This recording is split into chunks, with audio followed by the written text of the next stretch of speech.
controlling the weight. It's a huge deal, and it's kind of humorous why I'm choosing this topic for this episode.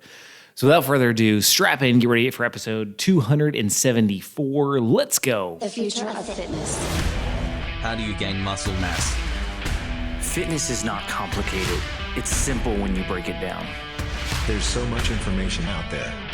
No fads, no diets, just plain simple habits. You're listening to the Bones to Bulk podcast. Hey, welcome to Bones to Bulk. My name is Brian Parody, and I will be your host today. If this is your first time tuning in, welcome to the show. So glad to have you here. I try to really break down fitness into bite-sized pieces, pun kind of intended. There's so much BS out there in the fitness world, and I really just try to make practical steps for you to get healthier and fit without all the the bullshit out there, because there's so much of it. For my return listeners, thank you for coming back. You are the reason I continue to do this, and I just appreciate you tuning in. If you've got just a minute, it would mean the world to me if you went over to iTunes, Spotify, hearted this, left us a review. That just goes a really long way. I really would appreciate that. All right, with that being said, let's dive in. So it is January, and you know what that means? The gyms are crowded. Now, I'm not the one who doesn't like that. Like, I love seeing new faces in the gym. I love seeing people better themselves and be working towards a goal. I love that. I know that a large percentage of people will quit 6 to 8 weeks in, but I know some people will stick with it, and that just makes me happy. But I do want to address something, because I don't know what it was today, but I felt like every single person who's using a cable machine was doing it today in the gym, and it kind of drove me crazy a little bit. I really want to say something, but I'm not that guy. So, slamming the weights. Yep, I was doing some seated rows, I was doing some lat pull downs, and at my gym, there's a pretty big cable machine. So, your typical cable machines, you've got, the two sides with the multiple stations on each side, and then you've got where you can do flies in between. So it's kind of a big station. You can have up to like 8 people on that thing at a time. And, 8, 3, 3, 7. 7 people at a time. Actually, no, you could have 8 if they're not doing flies in the middle. Anyway, I digress. But my point is, I'm sitting there doing some lat rows, kind of minding my own business, and all of a sudden, my ass literally like bounces out of the seat. Like, I'm not kidding, because the dude across from me like drops. It had to have been like 170 pounds, just drops it straight down from the top. I was like, holy crap. And here's my thing. Obviously, yeah, that's not good gym etiquette, but a lot of people do it. And he wasn't the only person in the gym that I saw doing that. And I'm not saying this like as a judgmental thing. I'm saying this as you've got to control the weight that you're moving. That is vital to your muscle development. And here's the thing. We think, the momentum, and it's more important how much I lift than how I lift. And that couldn't be further from the truth. So many times we get wrapped up in that. We get wrapped up in the number on the bar, the number on the stack. It's all about what our max rep is. Like, in the end, none of that shit matters. Like, it really doesn't. Unless you're trying to win some competition, how much you can bench press doesn't matter. How much you can squat doesn't matter. It doesn't matter in the sense of it's not some arbitrary number that determines your worth as a human being because you got a certain amount of weight up. Now, I'm not saying you shouldn't go hard and heavy and try to hit new goals and lift heavy. Like, you absolutely should. I do recommend that. I do recommend trying to break your own records. Like, for real, for sure. But what I don't like is that so much emphasis is placed on that, and so little emphasis is placed on other things that matter so much more, like controlling your weight, like slowing down on your reps.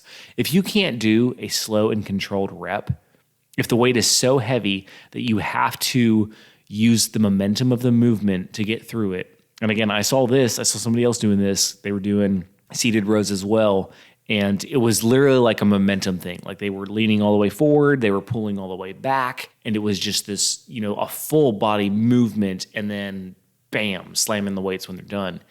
And this is just a sure tell sign that they're lifting too heavy. They're doing weight that they can't properly control because someone told them on some YouTube video, or they saw someone once talk about how important it is to lift heavy. Like, go hard or go home, right? BS, it really is. So I want to break that mindset of feeling like you have to lift heavy. Who cares if the person next to you is lifting 100 pounds more than you? Like 4 times out of 5, chances are they're doing sloppy reps, okay? You're going to have those crazy strong people that, yeah, they can lift a ton of weight, okay? You will have that one off. But for the most part, if they're lifting a crap ton of weight, they're not doing it properly. So what I encourage is to go in the gym this week, and maybe you haven't ever really focused on slowing down. Maybe you haven't really focused on controlling the weight, and do just that. I challenge you this week to go down on every single exercise that you perform. Every single one. I don't care if it's squats. I don't care if it's bicep curls. I don't care if it's tricep extensions. I don't care if it's bench press. Go down on every single exercise.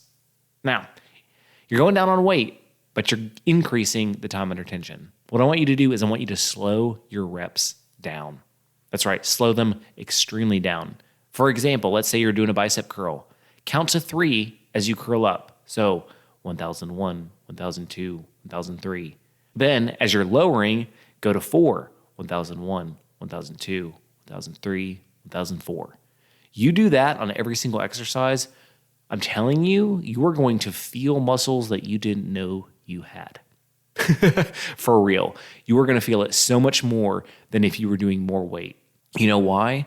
Because when you slow down and when you control every single movement, and when every single movement is extremely intentional, something magical happens.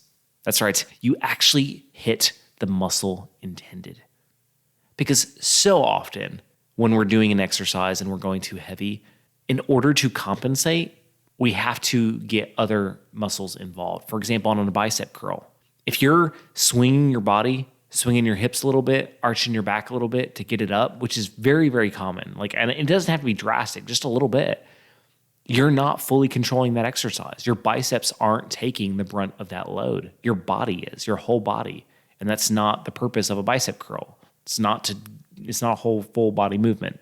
It's a one muscle targeted movement. But what happens is we go too heavy, we can't control it, so we got to compensate and get a bunch of other muscle groups to come in and help. So that's why I'm challenging you to drop the weight on everything. Who cares what the person next to you thinks? Who gives a shit? You're not there to impress anybody. You're there to become a better person physically and mentally. And this will get you there. So if you've never slowed down, if you've never taken the time to do that counting method, the 1001, 1002, 1003 as you lift, and then count to 4, 1001, 1002, 1003, 1004 as you lower back to the beginning position of the exercise. Do this week, every exercise, and let me know how you feel after that week. Let me know if you notice a difference in how your muscles feel. Let me know if you can feel, as you're doing the exercise, the pinpointed muscle group, because I guarantee you can. And that's one other thing I want to mention. As you're doing this, as you're slowing down, as you're controlling these movements, think about the movement. Think about how your muscle is moving. Make that mind-muscle connection, because I'm telling you that matters as well. We don't think, we go in the gym, we get in autopilot mode, right? And I'm guilty of this too. We don't focus on what we're actually doing, what muscle we're actually working. You slow down, you use the control method, and you make that mind-muscle connection, you are going to see results that you didn't know you could get. I'm telling you, it will happen. Stay consistent with it. Try it out. Let me know what you think. All right, I hope you found this helpful. If so, please go subscribe to the YouTube channel. If you have not checked out my YouTube channel, it's youtube.com/bones to bulk. I've got videos on there that demonstrate pretty much every exercise. I also just recently made some new playlists. So let's say you are hitting chest and triceps. Well, guess what? I created a whole playlist that will show you an entire workout for that day. I did chest and triceps, back and biceps, shoulders and legs. So you can go and you can see what I do, one of my workouts that I do every single week, and you can apply it to yours. So you can take the guesswork out of what exercises should I do today? It's leg day. What exercise should I do today? It's back and biceps day. Go check those out. Again, youtube.com/bones to bulk. All right, with that being said, remember, no matter what you're facing, what you're coming up against, you can accomplish any goal that you set your mind to. You've got this.